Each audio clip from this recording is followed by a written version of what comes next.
नमः सर्वेभ्यः। अद्य वयं नत्वस्य विषये वयं जानीमः। Welcome you all for this video. Today we will learn about नत्वम्. So इत्युक्ते कुत्र नकारः कुत्र नकारः. So where to use nakara and where to use nakara. एतद् अद्य वयं जानीमः। तत्पूर्वं वयं जानीमः किं नाम नकारः किं नाम नकारः. The both are the consonants. द्वयमपि व्यञ्जनमेव. अत्र नकारः इति मूर्धन्यः नकारः इति उच्यते. एषः नकारः टवर्गीयः. अत्र टवर्गे एषः नकारः अस्ति.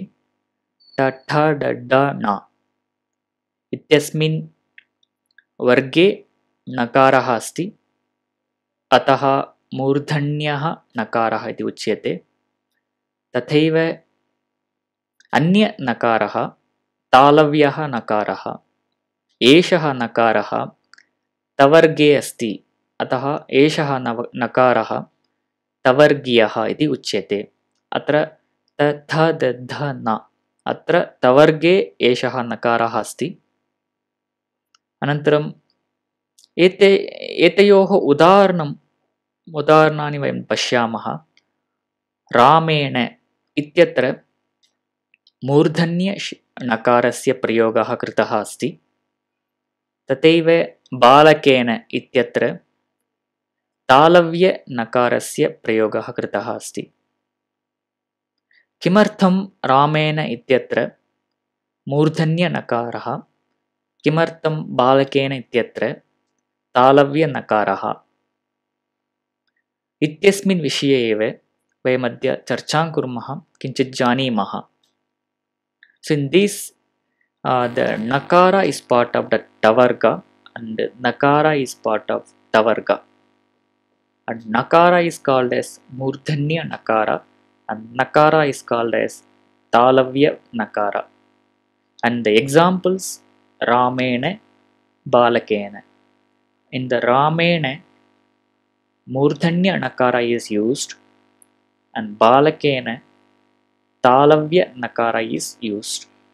So in this video we'll learn about this nakara, where to use talavya nakara and where to use murdhanya nakara.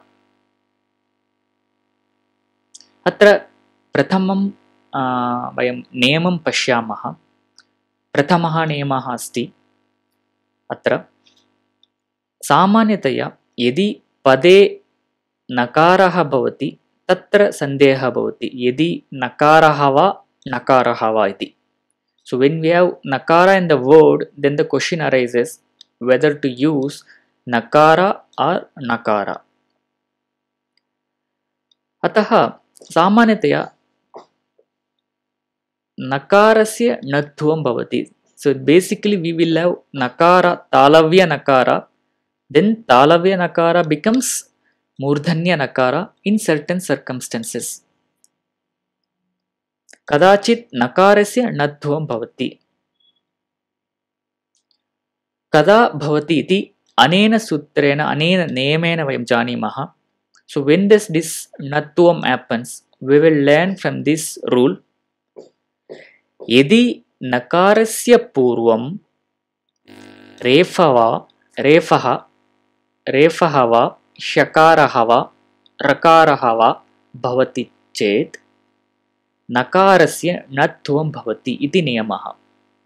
So when there is a रेफः or shakarah or rakarah, after this the nakara is there, then nakara will become nakara. So this is the rule. इदानीं वयं उदाहरणं वयं पश्यामः. कानिचन उदाहरणानि अत्र दत्तानि सन्ति. प्रथमम् उदाहरणं विष्णुः. अत्र नकारः अस्ति. इदानीं प्रश्नः भवति यदि अत्र नकारः वा nakaraha va iti. So we will get a question when we write Vishnu whether it is nakara or nakara, but we know mostly it is big the nakara, but if it is a new word we'll get a doubt whether it is na or na. अतः अत्र एतस्य पदस्य वर्णक्रमः कः इति वयं पश्यामः. अत्र वर्णक्रमः अस्ति वकारः, इकारः, शकारः, नकारः, उकारः, विसर्गः. The varnakrama, the order of letters we'll write in this order as shown here. अत्र अस्मिन् वर्णक्रमे नकारः अस्ति, तस्मात् पूर्वं शकारः अस्ति. अतः एतस्य नेमस्य प्रसक्तिः अस्मिन् पदे अस्ति. So there is a nakara and there is a shakara. So the effect of this rule applies here. The rule says if nakara is preceded by refaha or shakarahava or rakarahava, then this rule applies and nakara becomes na. The same way here in this word there is a nakara and preceded by shakara, so the rule applies, the nakara becomes nakara and antimam rupam bhavati Vishnuhu iti. तथैव कर्णः इति पदं स्वीकुर्मः. अत्र अस्य पदस्य वर्णक्रमः अपि एवं भवति. ककारः, अकारः, रेफः, नकारः, अकारः, विसर्गः. अत्रापि नकारः अस्ति, रेफः अस्ति. अत्र नकारात् पूर्वं रेफः अस्ति. अत्र रेफः इति निमित्तं भवति. अत्र निमित्तेन नकारस्य णत्वं भवति. अतः अन्तिमं रूपं कर्णः इति भवति. The letters which are given in this box, the refah, shakarah, rakarah. So these are called as nimittam. It means the reason or karanam. Because of this nimittam, the nakara becomes nakara. Atra karna ityasmin pade nakaraha asti, tasya nimittam refah asti. Ataha nakarasya natvam bhavati, antimam rupam karnaha iti bhavati. तथैव अग्रिम उदाहरणम् अस्ति पितॄणाम् इत्यत्र एतस्य पदस्य वर्णक्रमः एवं भवति. पकारः, इकारः, तकारः, ऋकारः, नकारः, आकारः, मकारः. अस्मिन् क्रमे नकारः अस्ति, तस्य निमित्तं ऋकारः अस्ति. अतः नकारस्य णत्वं भवति. अतः अन्तिमं रूपं पितॄणाम् इति भवति. So here there is a nakara and there is a reason. The nimittam is rikaraha. So the nakara becomes nakara and the final form is pitrunam. तथैव अग्रिम उदाहरणम् अस्ति कृष्णः. अत्र अपि प्रश्नः अस्ति नकारः वा नकारः वा इति. अत्र वर्णक्रमः एवं भवति. ककारः, ऋकारः, शकारः, नकारः, अकारः, विसर्गः. अत्र नकारः अस्ति, तस्मात् पूर्वं शकारः अस्ति, ऋकारः अपि अस्ति. अत्र वर्णद्वयम् अस्ति. नकारात् पूर्वं वर्णद्वयमपि अत्र निमित्तम् इति वयं चिन्तयामः. परन्तु यः वर्णः साक्षात् नकारात् पूर्वं भवति सः एव निमित्तं भवति. Even though we have two applicable letters here, we might think that rikara and shakara both are applicable to have this rule, but actually this nakara gets translated to nakara just because of the shakara, not because of rikara. So the nimittam here is shakara. So atah shakarah nimittam bhavati, atah nakarasya natvam bhavati, अतः अन्तिमं रूपं कृष्णः इति भवति। तथैव द्वितीयं नियममपि वयं पश्यामः। प्रथमं नियमं वयं जानीमः, यदि पदे नकारः भवति तस्य परिवर्तनं कदाचित् भवति, अतः नकारस्य णत्वं भवति इति वयं जानीमः। कदा भवति? यदि नकारात् पूर्वं किमपि निमित्तं भवति चेत् नकारस्य णत्वं भवति। किं नाम निमित्तं? निमित्तम् इत्युक्ते किम्? अत्र रेफः वा षकारः वा ऋकारः वा भवति चेत् नकारस्य णत्वं भवति इति प्रथमः नियमः। अत्र द्वितीयः नियमः कः इत्युक्ते, यदि अत्र निमित्तमस्ति, नकारः अस्ति, एतयोः मध्ये अन्य केचन वर्णाः सन्ति चेदपि णत्वं भवति। तदेव द्वितीयः नियमः। द्वितीयः नियमः, यदि निमित्तनकारयोः मध्ये केचन वर्णाः सन्ति चेत् तथापि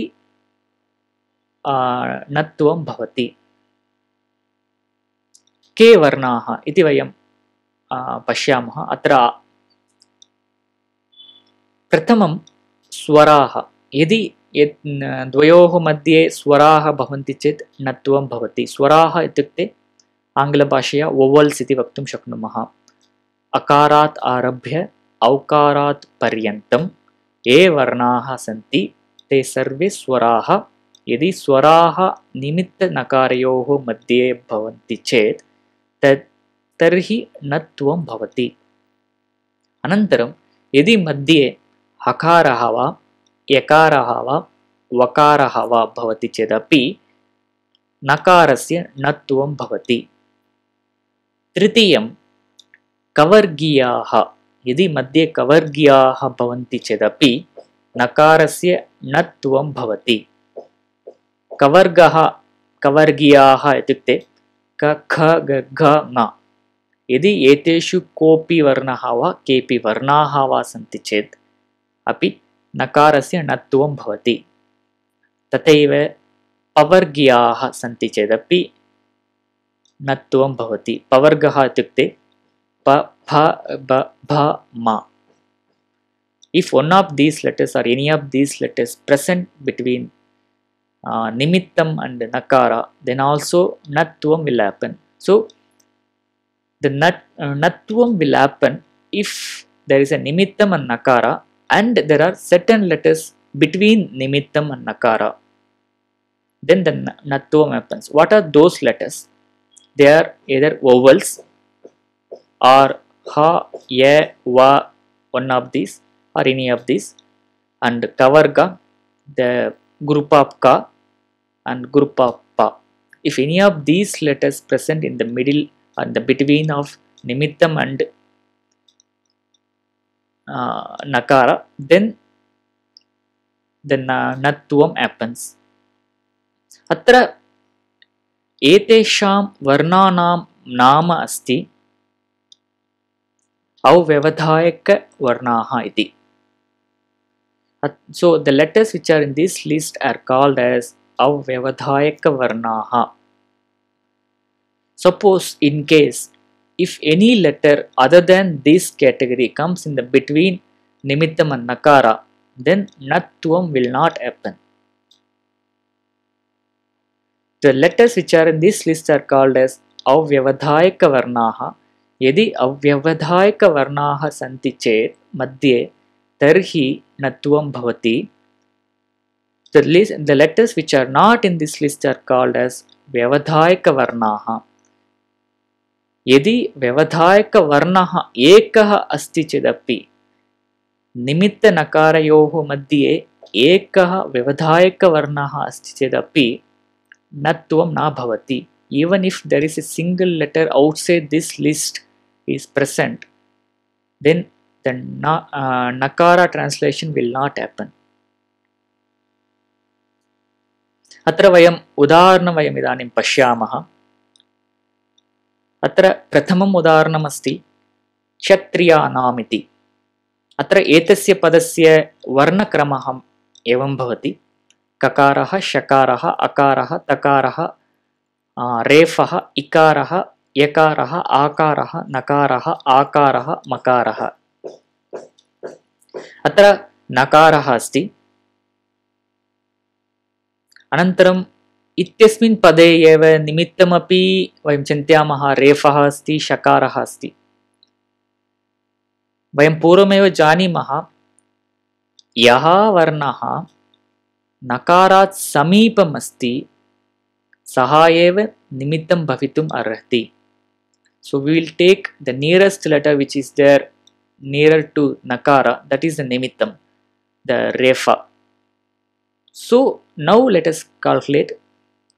इदानीं वयं पश्यामः, रेफ नकारयोः मध्ये ये वर्णाः सन्ति, इकारः, यकारः, आकारः, ते सर्वे वर्णाः अपि अव्यवधायकवर्णाः. All are in the list which has given the before. All three letters are in the list given before. So the nakara becomes nakara, and the antimam rupam kshatriyanam iti bhavati. द्वितीयम् उदाहरणम् अस्ति रूप्यकाणि। अत्र वर्णक्रमः एवं भवति: रेफः, ऊकारः, पवर्गः, क्षम्यतां, पकारः, यकारः, अकारः, ककारः, आकारः, नकारः, इकारः। इत्यत्र नकारः अस्ति, अनन्तरम् अस्मिन् पदे रेफः अपि अस्ति। मध्ये केचन वर्णाः सन्ति, ऊकारः, अत्र स्वराः सन्ति, ऊकारः, अकारः, आकारः स्वराः, यकारः अस्ति, कवर्गीयः एकः अस्ति, पवर्गीयः एकः अस्ति। अत्र ये वर्णाः मध्ये सन्ति ते सर्वे अपि अव्यवधायकवर्णाः, अतः नकारस्य णत्वं भवति, अन्तिमरूपं रूप्यकाणि इति भवति. So in this example there is a nakara and there is a refa, and letters in the middle are already given in the list before. So there is no letter from outside that list in the middle. So the nakara becomes nakara. The final form will be रूप्यकाणि. इदानीं कानिचन उदाहरणानि वयं पश्यामः यत्र णत्वं न भवति, यद्यपि निमित्तं भवति तथापि णत्वं न भवति एतेषु उदाहरणेषु. प्रथमम् उदाहरणम् अस्ति दृश्यमानं. So we'll see some examples where णत्वं doesn't happen even though there is a nimittam and nakara, but still णत्वं doesn't happen. So let us see those examples here. अत्र दृश्यमानम् इति अस्ति. अस्य पदस्य वर्णक्रमः एवं भवति: दकारः, ऋकारः, अत्र दा इति न इद्, अत्र दोषः अस्ति. दकारः, ऋकारः, शकारः, यकारः, अकारः, मकारः, आकारः, नकारः, अकारः, मकारः. अत्र नकारः अस्ति, तस्य निमित्तं ऋकारः अस्ति. मध्ये केचन वर्णाः सन्ति, तेषु वर्णेषु शकारः अस्ति. शकारः व्यवधायकवर्णः अस्ति. अत्र नियमः अस्ति, यदि एकः वर्णः व्यवधायकवर्णः अस्ति चेदपि नकारस्य णत्वं न भवति. Even if there is a single letter outside that list present in the between nimittam and nakara, then the nakara will not get translated to nakara and it remains as talavya nakara. अतः अन्तिमं रूपं दृश्यमानम् इत्येव भवति. अनन्तरं मारिचेन इत्यस्य पदस्य वर्णक्रमः एवं भवति: मकारः, आकारः, रेफः, ईकारः, चकारः, एकारः, नकारः, अकारः। अत्र नकारः अस्ति, एतस्य नकारस्य निमित्तं रेफः अपि अस्ति। मध्ये त्रयः वर्णाः सन्ति, तेषु वर्णेषु चकारः अस्ति। चकारः व्यवधायकवर्णः अस्ति।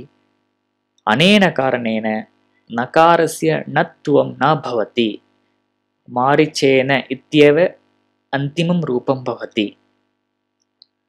So in this example there is a nakara and there is a refa, and in the middle there are three letters, and one of them is chakara, and chakara is not part of the list which we presented before. So the nakara will not become nakara, it remains as nakara. So the talavya nakara stays as it is, and it becomes marichena is the final form. And tathaiva vartalapena एतस्य पदस्य वर्णक्रमः एवं भवति। वकार आकार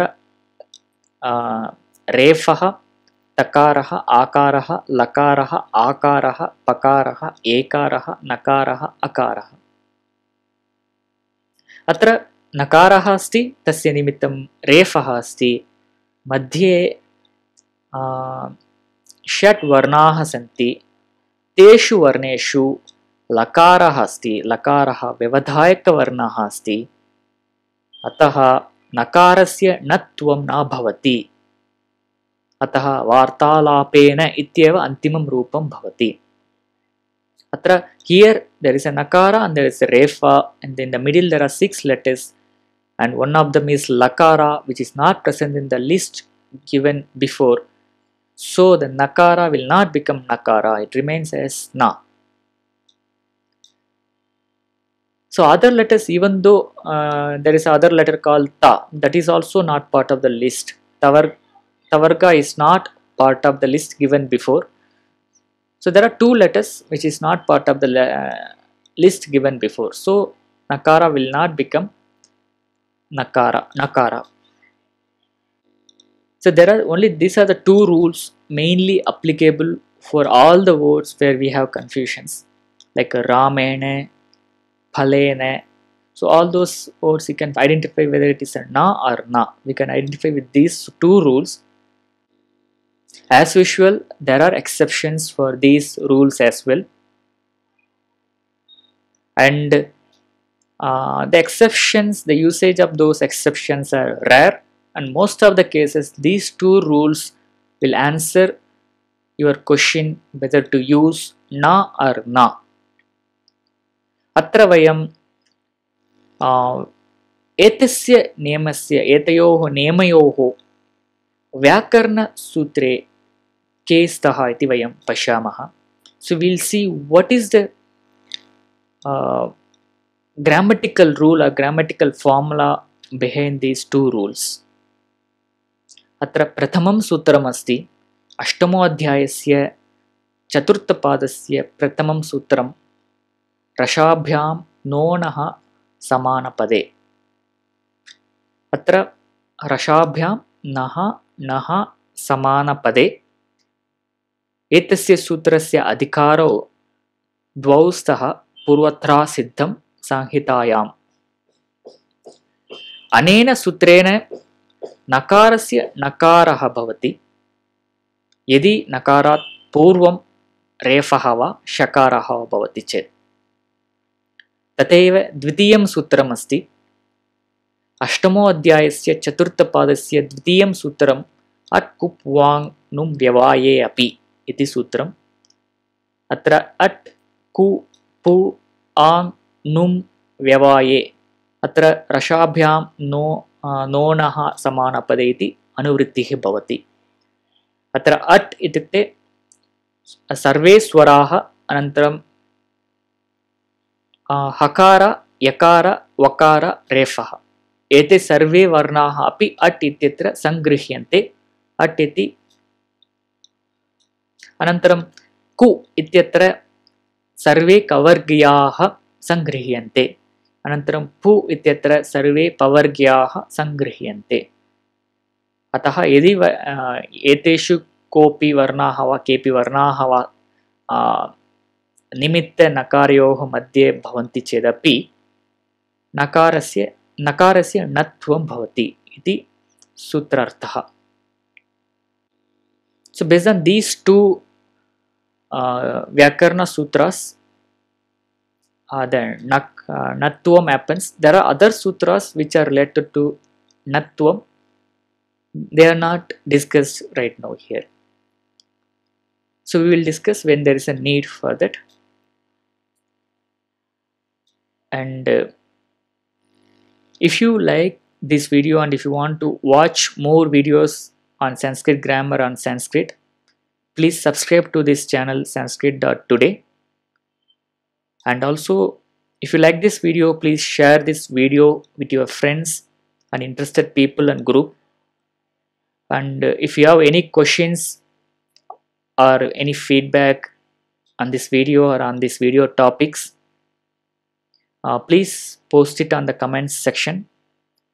And if you like this video, please click on the like button below the video.